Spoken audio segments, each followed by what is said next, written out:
Hi everyone.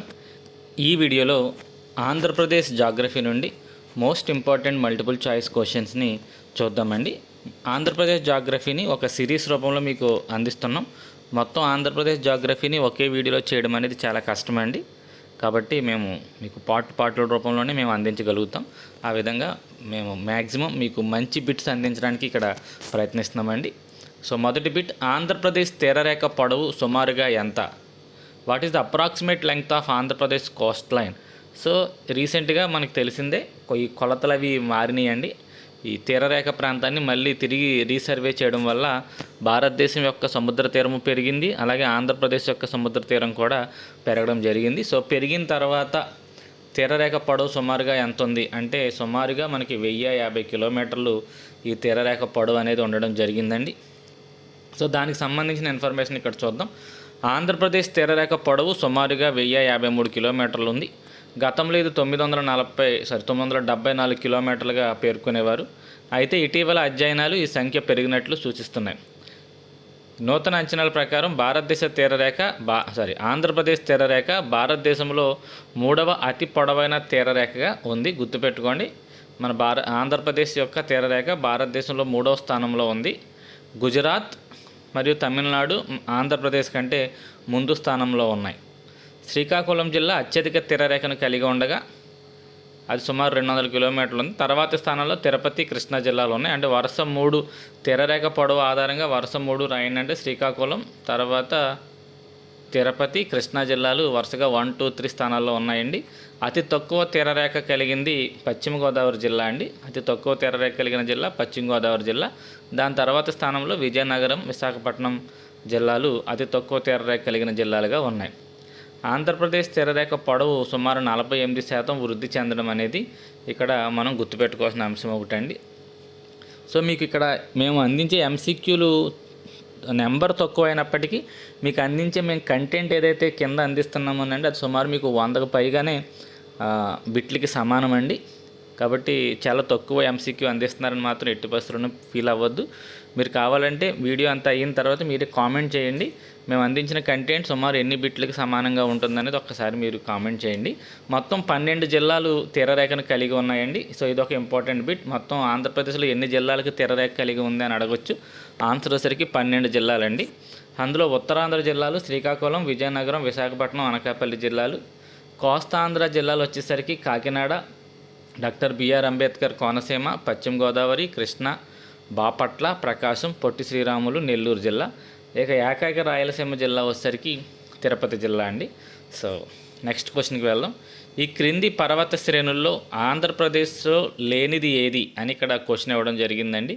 ఈ క్రింది పర్వత శ్రేణుల్లో ఆంధ్రప్రదేశ్లో లేనిది ఏది?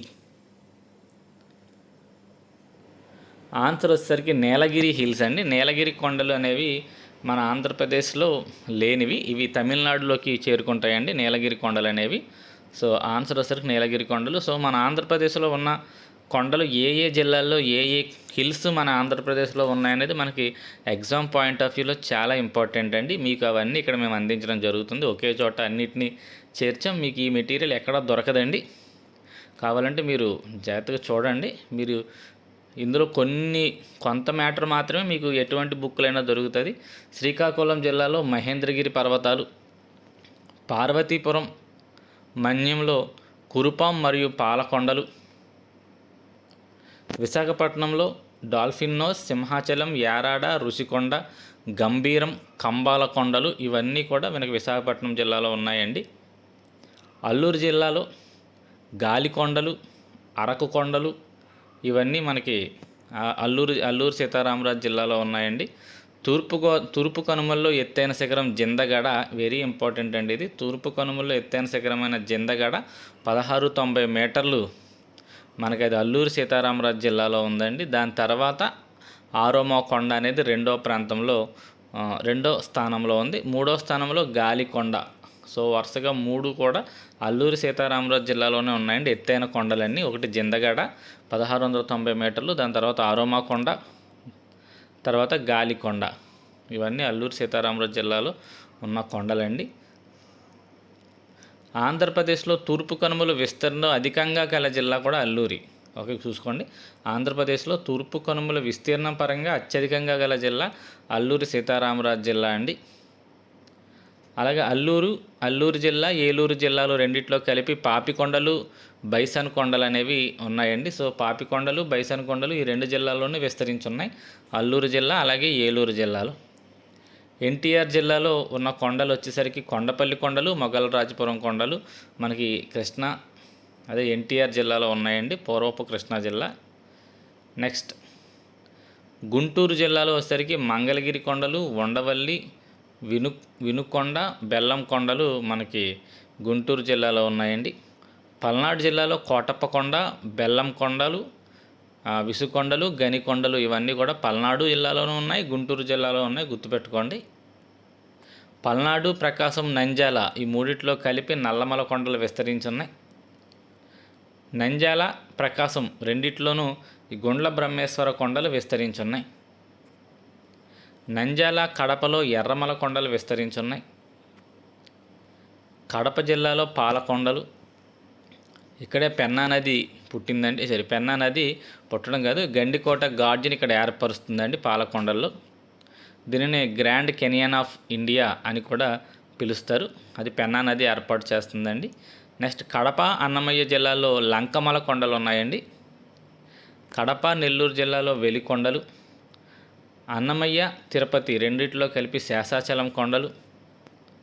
అన్నమయ్యలోనే ఆర్స్లీ హిల్స్ కూడా ఉందండి, దీన్ని ఏనుగు మల్లమ్మ కొండలు అంటారు. One of the important bit ఇది, వేసవి విడిది కేంద్రం అండి అన్నమయ్యలో. ఆర్స్లీ హిల్స్ కొండలు ఎక్కడ ఉన్నాయంటే అన్నమయ్య జిల్లాలో ఉన్నాయి. అలాగే సత్యసాయి జిల్లా, అనంతపురం జిల్లాల్లో మడకసిరి కొండలు, ఆవులపల్లి కొండలు, రాప్తాడు గుట్టలు అనేవి ఈ రెండు జిల్లాల్లోని విస్తరించి ఉన్నాయండి. సో మొత్తం మన ఆంధ్రప్రదేశ్లో ఏ జిల్లాల్లో ఏ కొండలు విస్తరించి ఉన్నాయనేది మ్యాటర్ ఇక్కడ మీకు అందించడం జరుగుతుంది. వీడియో పాస్ చేసి ఇవి నోట్ చేసుకుంటానంటే మీకు చాలా ఉపయోగపడతాయండి ఇవన్నీ. నెక్స్ట్ ఆంధ్రప్రదేశ్ తీర మైదానాన్ని ఈ విధంగా కూడా పిలుస్తారు. The coastal plain of Andhra Pradesh is also known as. Andhra Pradesh యొక్క తీరాన్ని ఈ రకంగా కూడా పిలుస్తారని క్వశ్చన్ ఇవ్వడం జరిగింది. ఆన్సర్ వచ్చరికి ఉత్తర సర్కార్స్ అండి. ఉత్తర సర్కార్లు అని ఆంధ్రప్రదేశ్ యొక్క తీర ప్రాంతాన్ని పిలుస్తారు, తీర మైదానాల్ని. సో మన భారతదేశంలో చాలా తీర మైదానాలు ఉన్నాయి, వాటి మీద కూడా ఎక్కువగా మనల్ని క్వశ్చన్స్ అడుగుతున్నాడండి కాంపిటేటివ్ ఎగ్జామ్స్లో. సో అవి మీకు ఇక్కడ అందించడం జరుగుతుంది. గుజరాత్ తీరాన్ని కతియావార్ తీరం అని పిలుస్తారండి. కచ్ తీరం మరియు కతియావార్ తీరం ఈ రెండు కూడా గుజరాత్లో ఉన్నాయండి. కొంకన్ తీరం అనేది మహారాష్ట్ర నుండి గోవా వరకు ఉన్న ప్రాంతాన్ని కొంకన్ తీరం అని పిలుస్తారు. నెక్స్ట్ కర్ణాటక లేదా కెనరా తీరం, ఇది గోవా నుండి మంగళూరు వరకు విస్తరించి ఉందండి. కర్ణాటక తీర ప్రాంతాన్ని కెనరా తీరం అని పిలుస్తారు. నెక్స్ట్ మలబారు తీరం, ఇది మంగళూరు నుండి కన్యాకుమారి వరకు ఉన్న కేరళ తీర ప్రాంతాన్ని మలబార్ కోస్ట్ అని పిలుస్తారండి. ఇవి మనకి చాలా ఇంపార్టెంట్ అండి. ఈ బిట్ ఒకసారి అడిగాడండి, నేను రాసిన ఏదో ఎగ్జామ్లో కతియావార్ తీరం అనేది ఏ రాష్ట్రంలో ఉంది అని అడిగాడు. అప్పటికి మాకు దీని మీద నాలెడ్జ్ లేకపోవడం వల్ల మేము పోగొట్టుకున్నామండి. కతియావార్ అనేది గుజరాత్లో ఉంది, అలా క్వశ్చన్స్ అడుగుతున్నాడు. నెక్స్ట్ ఉత్కల తీరం అనేది పశ్చిమ బెంగాల్ నుండి ఒడిశాలోని చిలకా సరస్సు వరకు విస్తరించింది ఉత్కల తీరం అండి. ఇక్కడ మహానది డెల్టా ఈ ప్రాంతంలో ఒక ముఖ్యమైనది. ఇక్కడ చిలకా సరస్సు పేరు వచ్చింది కాబట్టి దాని గురించి కూడా ఇక్కడ ఇవ్వడం జరిగింది. చిలకా సరస్సు భారతదేశంలో అతిపెద్ద ఉప్పునీటి సరస్సు. నెక్స్ట్ ఉత్తర సర్కార్స్ అండి, ఉత్తర సర్కార్స్ అని పడింది ఇంగ్లీష్లో చూసుకోండి, నార్థన్ సర్కార్స్, ఇది మనకు ఆంధ్రప్రదేశ్ అండి. ఒడిశాలోని చిలకా సరస్సు నుండి ఆంధ్రప్రదేశ్ మరియు తమిళనాడు సరిహద్దులు గల పులికాట్ తీరం వరకు ఉన్న ఈ ప్రాంతాన్ని అంతటిని ఉత్తర సర్కార్స్ అని పిలుస్తారు. సో మన ఆంధ్రప్రదేశ్ తీరం అంతా కూడా ఉత్తర సర్కార్స్లో భాగంగా ఉందండి. నెక్స్ట్ కోరమండల్ తీరం, సో ఇక్కడ పులికాట్ సరస్సు కాడి నుంచి కన్యాకుమారి వరకు తమిళనాడు తీర ప్రాంతాన్ని అంతటిని కోరమండల్ తీరం అని పిలుస్తారు. సో గుర్తుపెట్టుకోండి, ఏ రాష్ట్రాల్లో ఏ తీరం ఉంది అనేది మనకి ఎగ్జామ్ పాయింట్ ఆఫ్ వ్యూలో చాలా ఇంపార్టెంట్. మన ఆంధ్రప్రదేశ్ తీరరేఖని సర్కార్ అంటారు, కర్ణాటకని కెనరా అంటారు, ఓకే, కేరళని మలబార్ అంటారు. ఇవన్నీ గుర్తుపెట్టుకోండి. నెక్స్ట్ క్వశ్చన్, కొల్లేరు సరస్సును బంగాళాఖాతంలో కలిపే నది ఏది? కొల్లేరు సరస్సులోని నీటిని బంగాళాఖాతంలో కలిపే నది ఏది? Which river connects Kolleru lake to the Bay of Bengal? So దీని ఆన్సర్ వచ్చేసరికి ఉప్పుటేరు అండి. మనకి ఉప్పుటేరు అనేది కొల్లేరులోని నీటిని తీసుకెళ్ళి మనకి సముద్రంలో బంగాళాఖాతంలో కలుపుతుందండి. సో కొల్లేరు సరస్సు ఆంధ్రప్రదేశ్ రాష్ట్రంలోని పశ్చిమ గోదావరి మరియు ఏలూరు జిల్లాలో విస్తరించి ఉన్న ఒక సహజ సిద్ధమైన మంచినీటి సరస్సు. గుర్తుపెట్టుకోండి, ఇది ఒక మంచినీటి సరస్సు. రామిలేరు, తమ్మిలేరు, బుడమేరు, పోలరాజు కాలువ వంటి చిన్న చిన్న నదులు ఈ సరస్సులోకి నీటిని చేరుస్తాయి. సో నీటిని చేర్చేవేమో రామిలేరు, తమ్మిలేరు, బుడమేరు, పోలరాజు కాలువ, ఇటువంటి చిన్న నదులు ఇవన్నీ ఈ సరస్సులోకి నీటిని చేరుస్తూ ఉంటే ఉప్పుటేరు మాత్రం ఇందులో ఉన్న నీటిని తీసుకెళ్ళి బంగాళాఖాతంలోకి చేరుస్తూ ఉంటుందండి. అది మనకి కొల్లేరు సరస్సు సంబంధించి 2002 ఆగస్టు 19న కొల్లేరును రామ్సార్ చిత్తడి నేలలుగా గుర్తించడం జరిగింది. సో ఆంధ్రప్రదేశ్లో ఉన్న ఏకైక రామ్సార్ గుర్తింపు పొందిన చిత్తడి నేల మనకి కొల్లేరేనండి. కొల్లేరును 1999 నవంబర్లో పక్షుల సంరక్షణ కేంద్రంగా ప్రకటించడం జరిగింది. ఇక్కడికి వలస పక్షులు అవి వస్తూ ఉంటాయండి వేసవి కాలంలో. అందువల్ల దీనిని పక్షుల సంరక్షణ కేంద్రంగా కూడా కొల్లేరును 1999 నవంబర్లో ప్రకటించడం జరిగింది. సో అది మనకి కొల్లేరు గురించి అండి. ఈ క్రింది నేలల్లో ఏ నేలను రేగార్ నేలలు అని కూడా పిలుస్తారు. రగార్ అని పడిందండి, రేగార్ నేలలు అని పిలుస్తారు. ఇవి ప్రత్తి సాగుకు బాగా ప్రసిద్ధి చెందాయి. Which of the following soils are also known as regurs and are famous for cotton cultivation? So దీని ఆన్సర్ వచ్చేసరికి నల్ల రేగడి నేలలండి, బ్లాక్ సాయిల్స్, నల్ల నేలలు. వీటిని రేగార్ అని కూడా పిలుస్తారు. ఇది కూడా one of the important bit అండి. రీసెంట్గా జరిగిన ఎగ్జామ్స్లో ఈ బిట్ మనకు కనపడింది. రేగార్ నేలలని వీటిని పిలుస్తారు అని చెప్పి ఇవ్వడం జరిగిందండి. సో నల్ల రేగడి నేలలు మన రాష్ట్రంలో ఇంచుమించు 10.95% భూభాగంలో ఇవి విస్తరించి ఉన్నాయండి. నల్ల రేగడి నేలలు ఇవి పొగాకు, మిరప, మొక్కజొన్న, పసుపు వంటి పంటలకు కూడా అనుకూలంగా ఉంటాయి. దీంతో పాటు కాటన్తో పాటు ముఖ్యంగా పత్తి అండి, పత్తి ఎక్కువగా పండుతుంది నల్ల రేగడిలో. ప్రతి తర్వాత మనకి పొగాకు, మిరప, మొక్కజొన్న ఇవన్నీ పండుతాయి అన్నమాట. ఇవి పల్నాడు, ప్రకాశం, నంద్యాల, గుంటూరు వంటి జిల్లాల్లో ఎక్కువ విస్తీర్ణంలో ఉన్నాయి. తడిగా ఉన్నప్పుడు ఉబ్బిపోయి జిగటగా మారతాయి, ఎండినప్పుడు ఇవి కుంచుకుపోతాయి, పెద్ద పగులను ఏర్పరుస్తాయి. కాబట్టి వీటిని, ఇది ఇంపార్టెంట్ అండి, స్వీయ దున్నడం లక్షణం కలిగిన నేలలు అని పిలుస్తారు.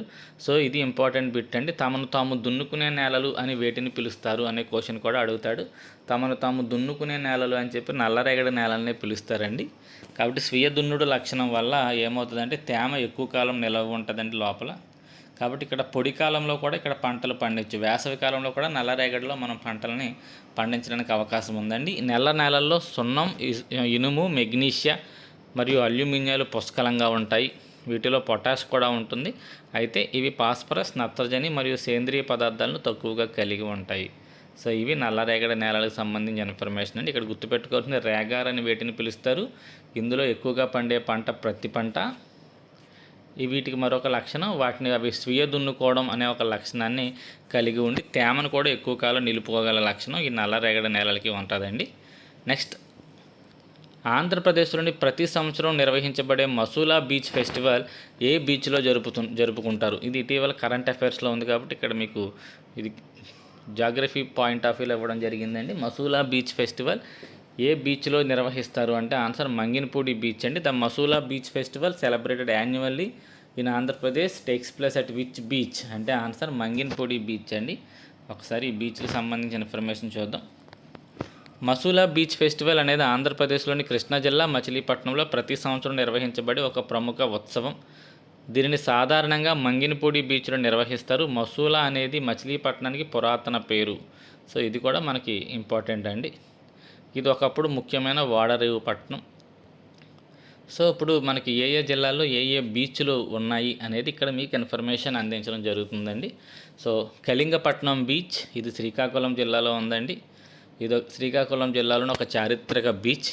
ఇక్కడ లైట్ హౌస్ మరియు బౌద్ధ స్తూప అవశేషాలు ఉన్నాయి. వంశధార నది బంగాళాఖాతంలో కలిసే ప్రాంతమే ఇదండి. ఇక్కడ కళింగపట్నం బీచ్ దగ్గర వంశధార నది బంగాళాఖాతంలో కలుస్తూ ఉంటుంది. నెక్స్ట్ బారువా బీచ్ అండి. ఇది మన ఆంధ్రప్రదేశ్లోని అతి పురాతన బీచ్ బారువా బీచ్ అండి. ఇది కూడా శ్రీకాకుళం జిల్లాలోనే ఉంది బారువా బీచ్. నెక్స్ట్ విజయనగరం జిల్లాలోకి వెళ్ళినట్లయితే విజయనగరం జిల్లాలో నేరుగా సముద్ర తీరం ఏమీ లేదు. దీని పక్కన ఉన్న విశాఖపట్నం, అనకాపల్లి, శ్రీకాకుళం జిల్లాల్లో బీచ్లు మనం చేరుకోవచ్చు అని ఇవ్వడం జరిగింది.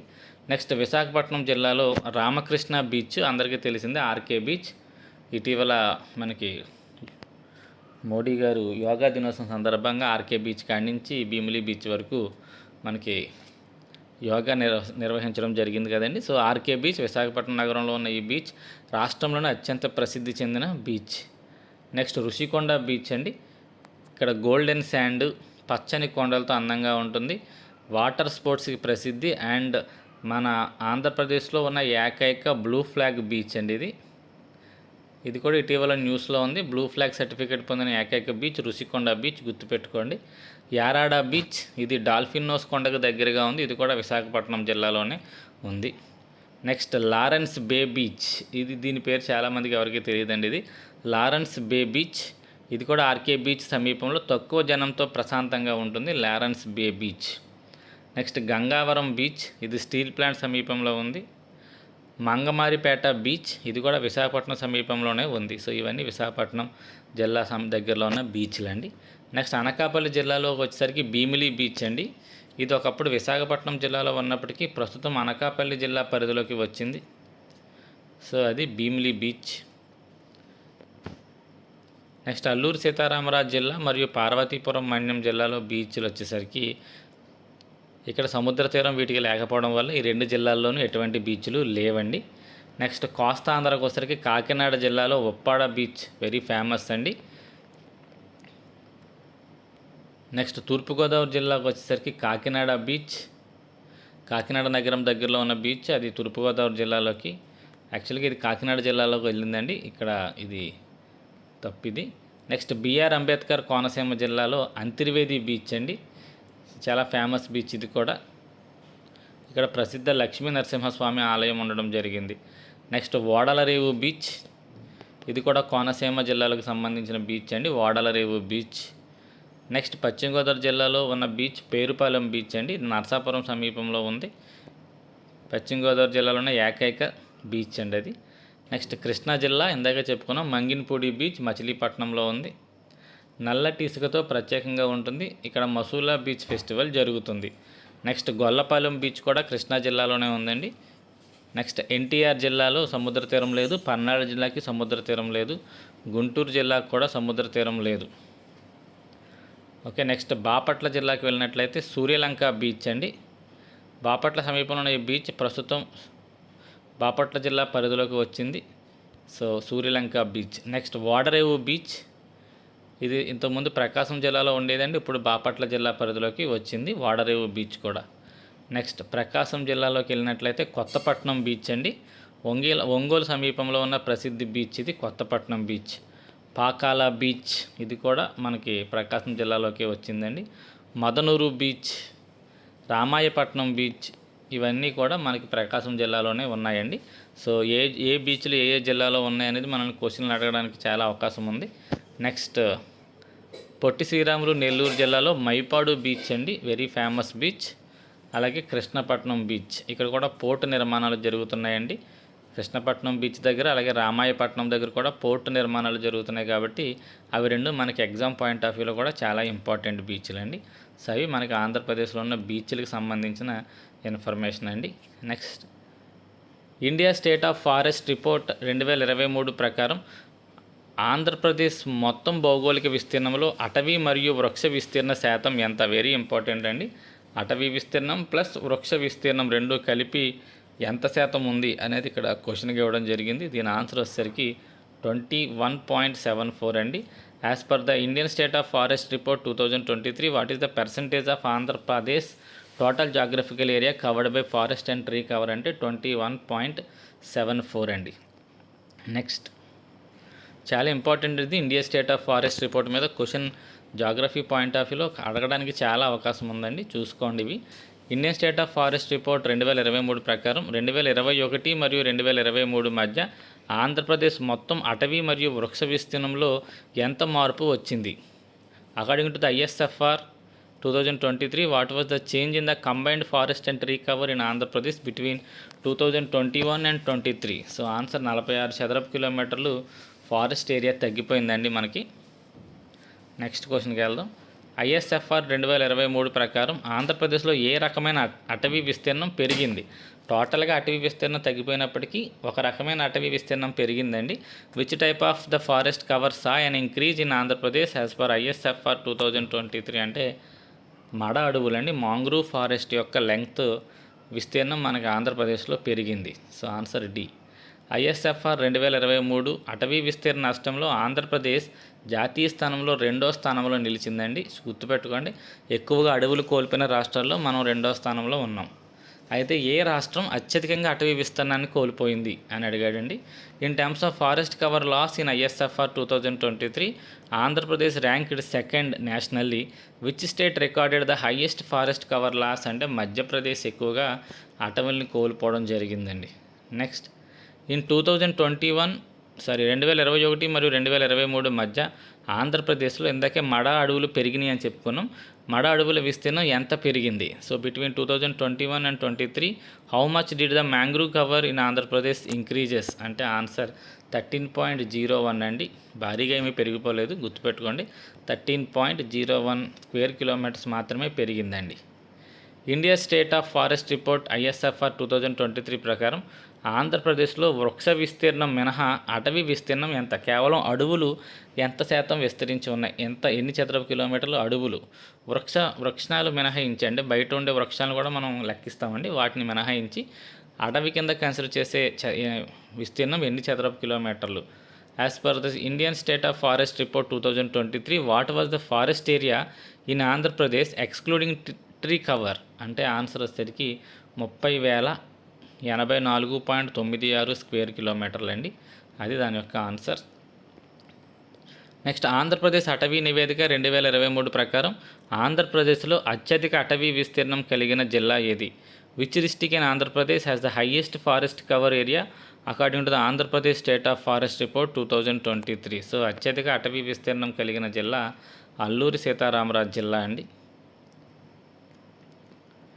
నెక్స్ట్, ఆంధ్రప్రదేశ్ అటవీ నివేదికలు సాధారణంగా రాష్ట్రంలో అటవీ విస్తీర్ణం యొక్క ఏ లక్షణాన్ని సూచిస్తాయి? Which characteristics of forest cover in Andhra Pradesh is generally indicated by the state of forest reports. So ఈ రిపోర్ట్స్ మనకి ఎటువంటి నివేదికను చూపిస్తాయి మన ఆంధ్రప్రదేశ్ విషయానికి వచ్చేసరికి అంటే అటవీ విస్తీర్ణం పెరుగుతుందండి. అది కూడా ఎక్కడ అంటే ప్రధానంగా రక్షిత అటవీ ప్రాంతం, ఎక్కడైతే రక్షిత ప్రొటెక్టివ్ ఫారెస్ట్లు ఉంటాయో అక్కడ అటవీ ప్రాంతం పెరుగుతుందని ఈ నివేదికలు ఎప్పుడూ తెలుపుతూ ఉంటాయండి.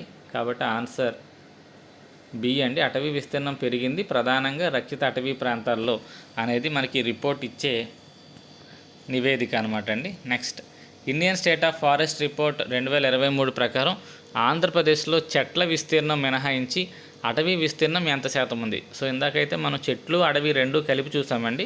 అప్పుడు 21.74 వచ్చింది.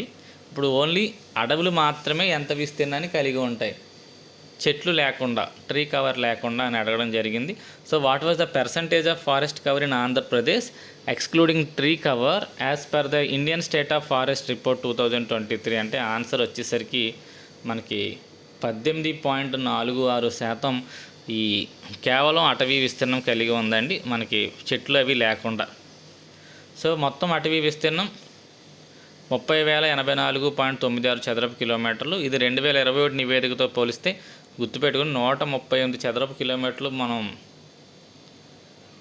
కేవలం అడవులు తగ్గిపోవడం జరిగిందండి. గుర్తుపెట్టుకోండి, కేవలం అడవులు అంటే చెట్లతో సంబంధం లేకుండా కేవలం అడవులు ఎంత తగ్గిపోయినాయి అంటే 138 చదరపు కిలోమీటర్లు తగ్గిపోయినాయి. స్టార్టింగ్లో ఒక చోట మనకు ఒక 48 చదరపు కిలోమీటర్లు తగ్గిపోయిందని ఒక బిట్ వచ్చిందండి.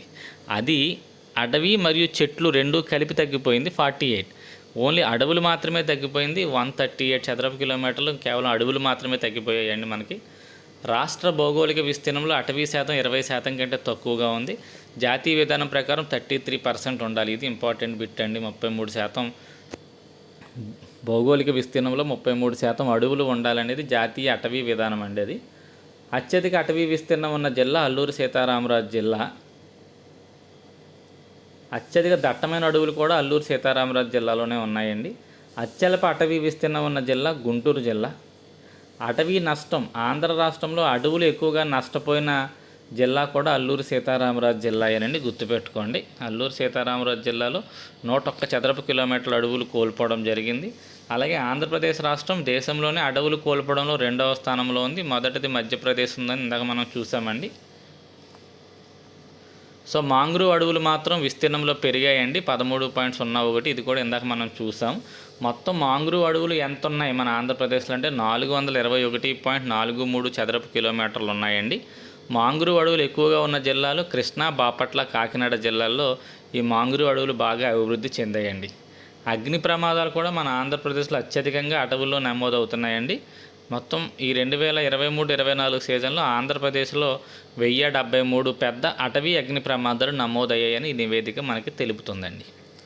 Next 16వ bit. క్రింది నదుల్లో ఏది ఆంధ్రప్రదేశ్ యొక్క ఉత్తర సరిహద్దుని సూచిస్తుంది? సో ఆంధ్రప్రదేశ్కి ఉత్తరం వైపు ఉన్న నది ఏంటి? ఇది ఒడిశా సరిహద్దుకు సమీపంలో ప్రవహిస్తుందండి. ఆంధ్రప్రదేశ్ యొక్క ఉత్తర సరిహద్దుగా గల నది ఏది? Which of the following river marks the absolute northern boundary of the Andhra Pradesh flowing near the border of with Odisha అని చెప్పి ఇక్కడ ఇవ్వడం జరిగింది. దీని ఆన్సర్ వచ్చేసరికి బహుదా నది అండి. ఈ బహుదా నది అనేది మనకి ఆంధ్రప్రదేశ్కి ఉత్తర సరిహద్దుగా మనకి ఒడిస్సా బార్డర్లో ప్రవహిస్తున్న నది అండి. తూర్పు కనుమల్లో పుట్టి తూర్పు వైపు ప్రవహించే నదుల్లో అతి పెద్దది ఏది?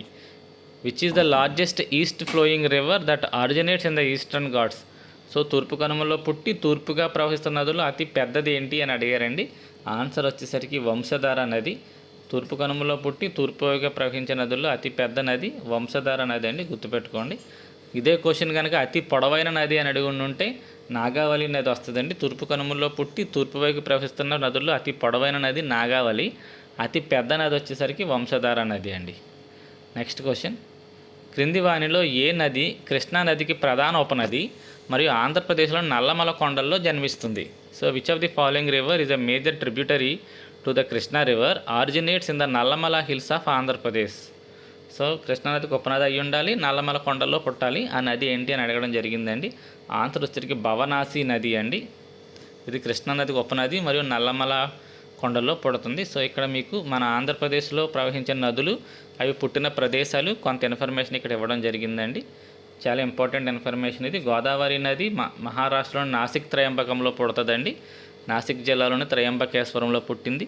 కృష్ణా నది మహారాష్ట్రలోని మహాబలేశ్వరం పడమటి కనుమలోని మహాదేవ పర్వత శ్రేణిలో కృష్ణానది పుట్టిందండి. పెన్నా నది, దీనికే పినాకిని అని పేరు. ఇది కర్ణాటకలోని చిక్కబల్లాపూర్లో నంది కొండల్లో జన్మించింది పెన్నా నది అండి. నాగావళి నది, ఇది ఒడిశాలోని కలహండి జిల్లాలో లక్బహాల్ గ్రామ సమీపంలో జయాపూర్ కొండల్లో నాగావళి నది జన్మించింది.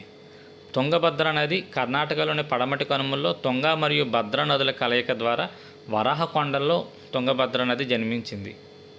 వంశధార నది ఒడిశాలోని కలహండి జిల్లాలోని దుముల్ రాంపూర్ మరియు రాయిగడ సరిహద్దుల్లో ఇది జన్మించడం జరిగిందండి, తూర్పు కనుమల్లో. నెక్స్ట్ గొండ్లకమ్మ నది నంద్యాల జిల్లాలోని నల్లమల కొండల్లో గొండ్ల బ్రహ్మేశ్వరం వద్ద గొండ్లకమ్మ నది జన్మించింది. చంపావతి నది మన్యం జిల్లాలోని ఆంధ్రా ప్రాంతం వద్ద జన్మిస్తుందండి. గోస్తిని నది వచ్చేసరికి బొర్రా గృహాల వద్ద జన్మిస్తుంది. నెక్స్ట్ మచ్చికండ నది అల్లూరు జిల్లాలోని మాడుగుల వద్ద మనకి మచ్చికండ నది అనేది జన్మించడం జరిగింది.